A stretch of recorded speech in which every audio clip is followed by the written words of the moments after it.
the worst part of scalpers and Magic the Gathering.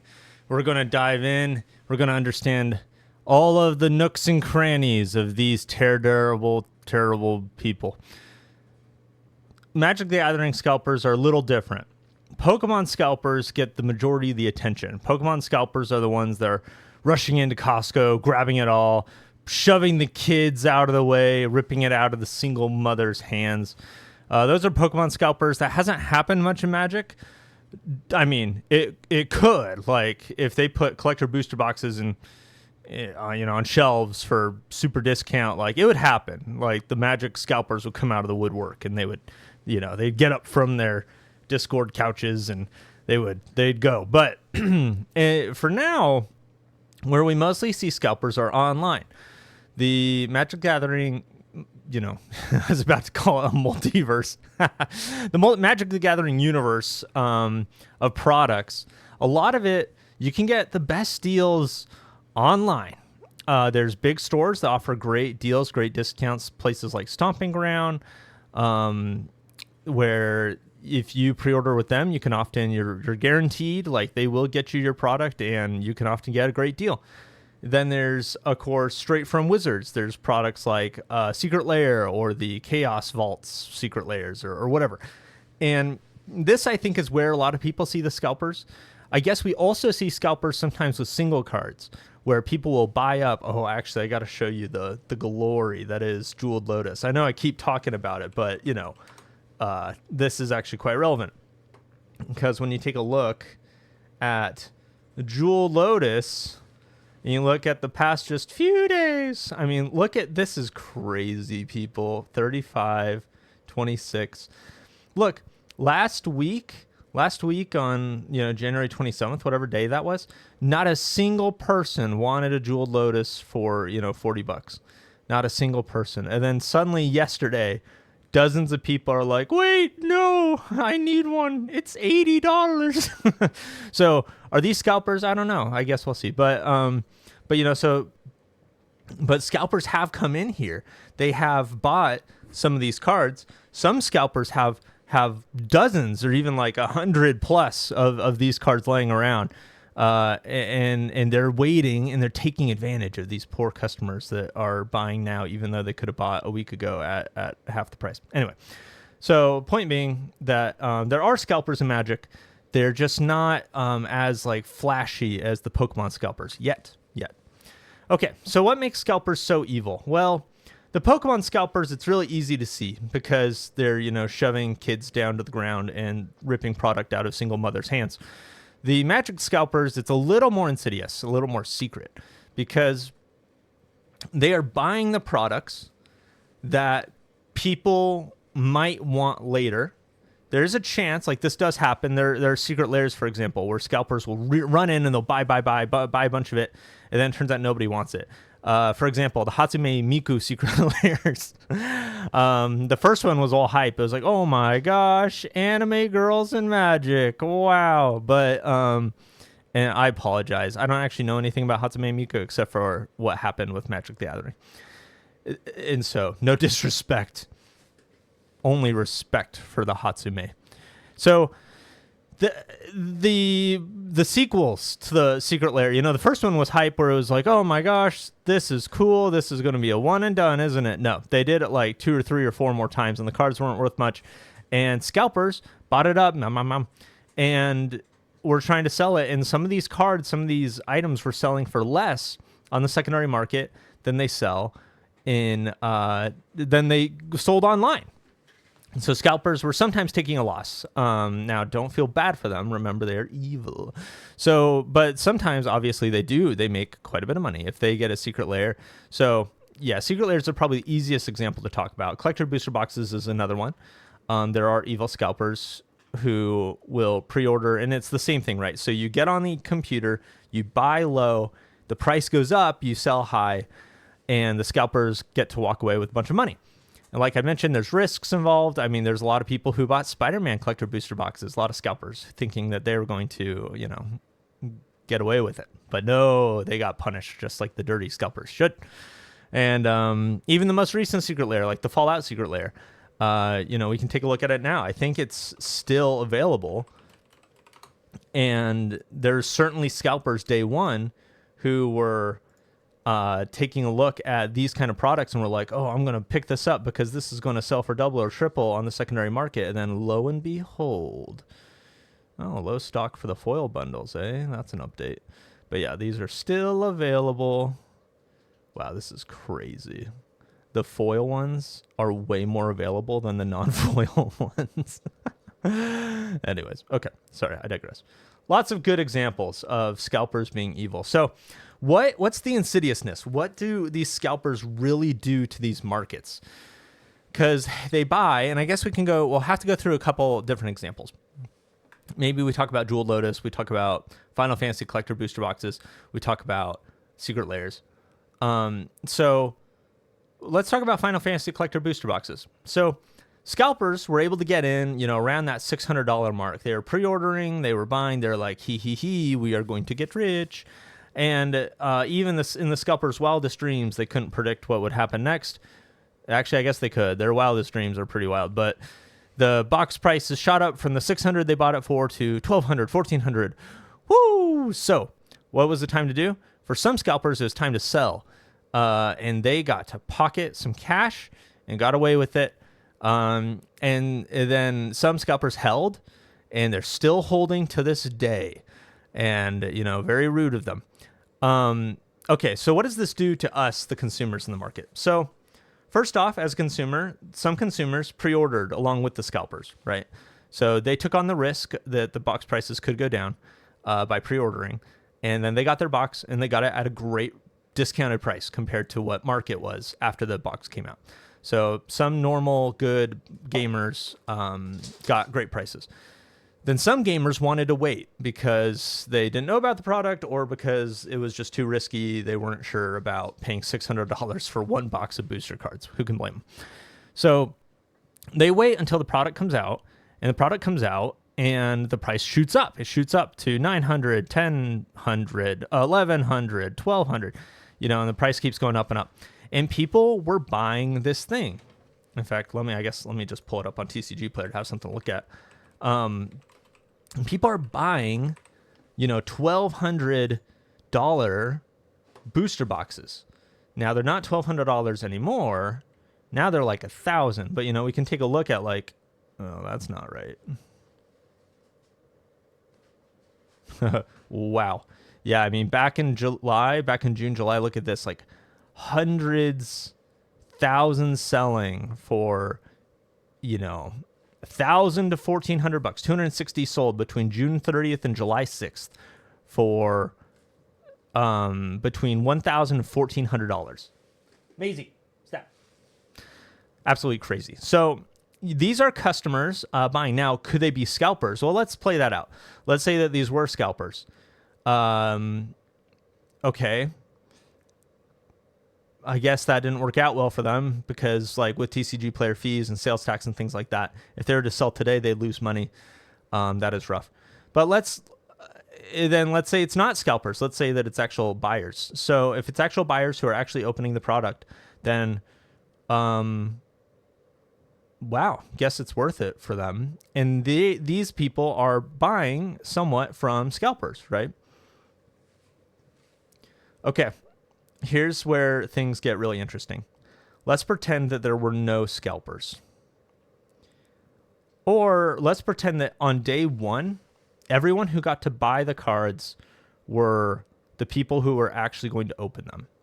So let's say that day one, all collector booster boxes sold for, MSRP, which I think was $450 or something like that. So every single Final Fantasy Collector booster box sells for $450. And only people who want to open them buy them. Then they're all sold day one. They're all opened. There's now 0. So let's fast forward a few months to today. Would people still want them? Probably. And would there be any? No, there wouldn't. Now, this is obviously an exaggerated example, but let's say that there is an alternative. Let's say that day one they're selling for $450. Half the people that bought them opened them. Half the people that bought them held on to them. And then let's fast forward a month. There's people that want them still. And they say, hey, I'm willing to pay more than $450. I'm willing to pay $1,000. And some of the people that held on to them say, oh, I'm willing to part with this for $1,000. And so they make this consensual transaction where one person who held on to their box, like a dirty scalper, trades it for money to somebody who wasn't there day one or didn't want it day one or got it day one but also wanted another one day 30. And they make that trade. Is that a dirty scalper? Like, what's going on here? Are all of these transactions consensual?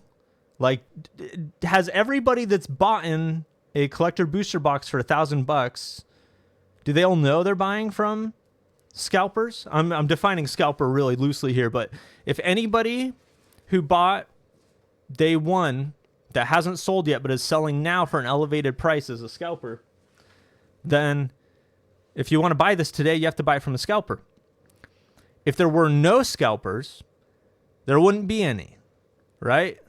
Because if everybody just sold all theirs and got rid of them, right? Because the options for the booster boxes from day one were sell them, hold on to them. A lot of people sold them to people that then held on to them. And those were the scalpers, right? Some people sold them to people who didn't hold on to them. They're the end consumers of that time, right? But there's end consumers today. So who's going to sell to the ones today? It has to be somebody who held on to them. And you say like, oh, well, that'd be fine, but they should sell it at MSRP. Okay. There's 10 people that want it. There's one box. How do you decide who gets it? Oh, it should be a raffle. Oh, okay. Sounds good. So you raffle it to somebody. Then that person has their $400. They got to buy a box for $450. One of the other 10 people goes up to him and says, hey, I'd buy that from you for $1,000. And the guy who got it in the raffle says, sure. Now that guy's a scalper. What about like the poorest person should get it? Now this is kind of a weird one, but like, let's pretend that 10 people want the booster box. There's only one. You give it to the poorest person. Somebody goes to the poorest person and says, hey, I'd buy that from you for $1,000. And the poorest person says, yeah, like I would rather have $1,000 than a box of cardboard. Like, what are we talking about? Okay, so who's the criminal here, right? Where's the crime? Well, luckily, even though scalpers, are providing supply later down the line, they're still raising prices, right? Well, let's talk about that. Hello, my puppy. Let's talk about that. Are scalpers raising prices? How do you raise prices in a market? Well, you're the manufacturer and you just charge more. Yeah, okay, that's true, Timmy. That is the most basic way how you raise prices is Walmart employee goes to the label and puts another zero in between the number and the period. And that raises the price. But when we're talking about markets that are, it's not just being sold by Walmart or whatever. In a complicated economic market where there's demanders, people want to buy, and there's sellers, the suppliers, there's only a couple things that can actually really raise the price. And I can get more into details, but this video is already getting not too long. I'll keep going. So those things are, if you lower supply, price is going to go up. If you lower supply, there's just going to be less around. And if there's people who want it, those people have to compete more to get it. And the way you compete is money. And so if you lower supply, price will go up. And trading card games, like, we know this. We know this. What's another way you could raise prices? Well, demand could go up. If more people want it, then the price will go up because there's going to be more people competing for the same amount of things. Okay. What do scalpers do? Scalpers lower supply. Great answer. Thank you. So scalpers on day one, they buy the product, which means that there's less for the other good people out there. The problem is that later scalpers sell the product, which means there's more for the other good people out there. You see, somebody cannot, now, yes, they're lowering supply at that time, like at release date. With the secret layers is a good example of this. The day the secret layer comes out, there is less on the website because of the scalpers. And they're the reason why the price went up. Well, like I said, I see this on Facebook all the time. And I feel like these thoughts are a little discombobulated. But if you're able to follow along, you should really subscribe because, God bless you. So you think oh, yeah, with secret layers, scalpers are raising the prices because, they buy them all up and then they go and they flip them online. Well, the only way they're able to flip them online is because somebody's willing to buy it online, right? So if nobody's willing to buy it, what happens is the scalpers will undercut each other. So they buy a secret layer for $40 and they say, I'm going to sell this online for $100. And they post it online for $100. But then another scalper says, it's posted online for $100. I'm going to post mine online for $95. And then another scalper comes along and says, he's posted for $95. I'll post for $90. Now, the only thing that can stop that cycle of undercutting each other as scalpers are two things. One is sketchy and illegal and not good. And the other one is people buy it. If people don't buy it, people will undercut each other. We see this with the Final Fantasy collector booster boxes, which is that the price has been going down, down, down, down, down. Now we're kind of at that $1,000 mark. And it's true that the sellers are not willing to sell. They won't sell. But in general, there's people that if nobody bought it at $1,000, there's people who would sell their Final Fantasy collector booster boxes for $900. There are.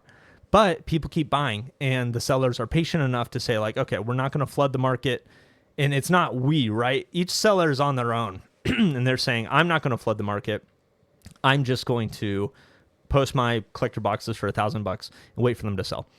And so scalpers aren't actually making the price high. Because let's imagine with Secret Lair, with these collector booster boxes, or with anything, only people that want it buy it. And I see this on Facebook.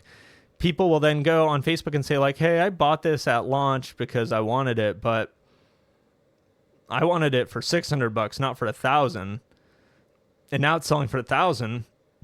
I think I'd rather have $1,000, And it's oh, you dirty scalper, evil. And obviously, sometimes those people are full of crap. Sometimes they buy because they believe the product will go up. And that's the reason why. But the point being that even if everybody who buys day one are not scalpers, unless they just rip open the product, they are going to sell when they see the prices, when they see the demand, to the people who get this, want it more. You know what happens in this cycle of scalpers and buyers and whatever, is that the people who want the product the most end up getting it. No, those are the rich people that get it. No, rich people, they don't want this stuff. No, I don't know. I buy and sell collections. I meet a lot of people in Magic, and we're not the rich people that get this stuff. It's the people who want it more. The people who want a Final Fantasy collector booster box for $1,000 or a secret lair for an inflated $100 price or whatever. So, yeah, there's the unfortunate reality is that scalpers cannot decrease supply because they intend to sell, or they are selling. What scalpers are doing is basically guaranteeing that there's going to be some for people later, or now if the price is right. And you get this gross shiver up your spine, the price is right. This is my game. These monsters ruining my game with money.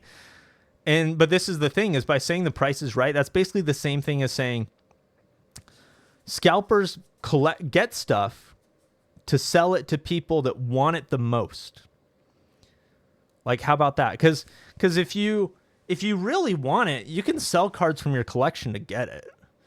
Like, this isn't a money thing. We all have all this money in cardboard. That's ridiculous. This is about, do you actually want it? And people say, like, I don't want to pay $1,000 for Final Fantasy. It's like, yeah, me neither, man. I don't know who does, honestly. They're not my friends. I don't know who's buying this stuff, but somebody is. 5 people bought it like in the past 2 days. $1,000 Final Fantasy collector booster boxes on TCG Player. So, yeah, scalpers are not raising prices. Scalpers are not ruining supply. You cannot raise the price by buying with the intention to resell, except for one circumstance, which is collusion, or what economists refer to, the technical term is cartel behavior. Let's say that 1,000 people, I don't know, whatever it takes, 1,000 people were like, we are going to buy up every single one of the Fallout secret layers. We're going to work together. And then collectively, because remember, scalpers are onesie twosies. They're not working together. They're working against each other. They're trying to undercut each other. They're trying to buy the product first. But let's pretend that there's a cabal of thousands of scalpers working together saying, we're going to buy all of the Fallout secret layers, and then we will control the price. We are going to never sell it unless it's like $100. So 2 things. One is, I'm not sure if that would even work, like make money, because Magic players have a lot of alternatives. No matter how unique or special or collectible your product is in Magic, there's going to be another one in a month, in a week. I mean, the Dungeons and Dragons secret layer is coming out on Monday.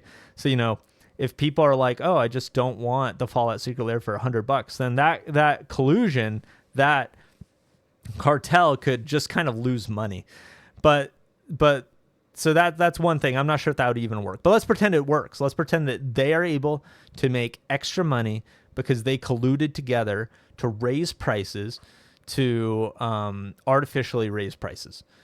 That is actually technically illegal. It's hard to prosecute because you need to have like evidence of the collusion.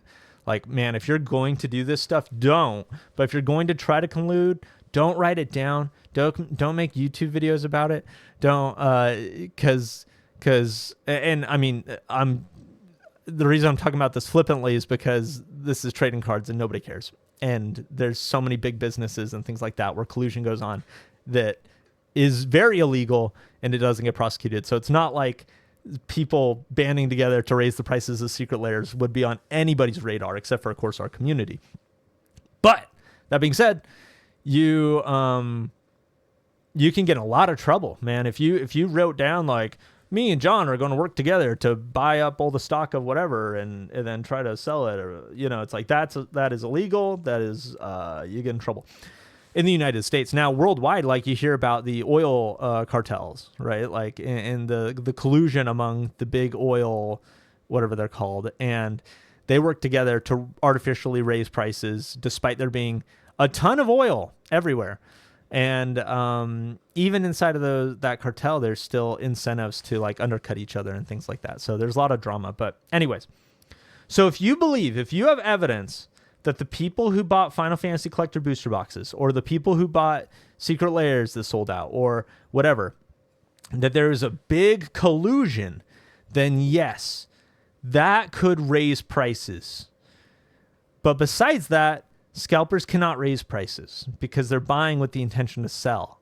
And I mean, if they don't sell, if they just hold it on to it forever, then are they a scalper or are they a collector?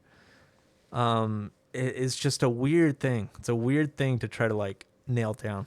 But anyways, I think I've made my point. Maybe I haven't. Let me know. Scalpers, but to make it very clear, scalpers cannot raise prices. It's not possible unless there's some collusion involved, but that's just not what's happening with Magic the Gathering or Pokemon or any of these. It's way too fragmented. It's onesie twosies are scalpers. It's not this, white collar mob. And so what are the evil things that scalpers do? Well, like I said, there's the obvious Pokemon, like pushing kids down and ripping out of the hands of single mothers. But as far as magic scalpers go, it's a boogeyman. It is fake news. It's really fun and exciting to have an enemy to demonize, like, oh, these are the people ruining our game, are the people that are buying up the product with the intention to sell. The people who buy the product with intention to sell are game stores. And I mean, what scalpers do often is provide capital liquidity, which is just another way to say money, to game stores, right? So game stores buy a bunch of Spider-Man collector booster boxes. They pre-order them for $400 or $450 or $600, whatever they were pre-ordering for. Scalpers come in and say, yeah, I will take all of them. And the store says, thank you. Because the store doesn't want the risk of what could happen later to those Spider-Man collector booster boxes. And the scalper says, I want the risk for the potential upside, and I'm willing to engage with the potential downside. And that's what happens. And of course, with Spider-Man collector booster boxes, they experienced the potential downside. With Final Fantasy, I bought collector booster boxes from quite a few stores for $600, and they were very happy to sell it to me, and I was very happy to buy from them, and that was risk I took on, and it's worked out, obviously. For now, I mean, maybe the price will go below $600 in the next few months. I don't know. I don't think so, but maybe. So scalpers are not the bad guys. Someone's going to have to present like a new story or new evidence or new something to convince me otherwise. I could be convinced. If you can show me economically how scalpers raise prices, if you can show me how scalpers make the hobby worse for everybody else, what people are mostly complaining about is a lack of supply, which is okay thing to complain about. I mean, it's like, it'd be nice if the product you wanted was super cheap, but there's also a lot of evidence that if the product you wanted was super cheap, you wouldn't want it. It's like, this keeps happening, not just in our card game, but in every card game. The second something's cheap, nobody wants it. And that includes me and you and everybody, because why would you want something that's cheap? Cheap is bad. You want something that's valuable, that's collectible. And unfortunately, things that are valuable cost money. So it's tricky. It's tricky. I believe that I've thought through this and that I'm right, but I could be wrong.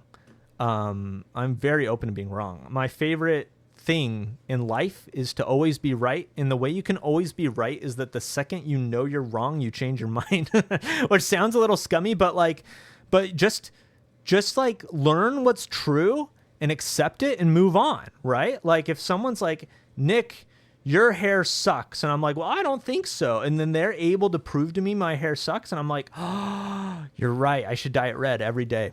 And then that would, then I could be right. Then I could have beautiful hair every day for the rest of my life. And so there's just an opportunity here with this whole scalper conversation to think about it and think like, okay, am I wrong? And I'm thinking about it. Am I wrong? I'm putting myself out there. I could learn new stuff. I'm very happy to be wrong. I just don't think I am. I'm going to need somebody to prove that. Good times, y'all. Thanks for tuning in. Like I said earlier, if you made it to this part, please subscribe. The goal is to get to 150 subscribers. Then we're going to start doing weekly live streams. And that will be fun with live Q&As as well as selling stuff if people want stuff. And try to sell stuff for good prices, That's the dream. So anyways, good times, y'all. Subscribe. Love you. Bye.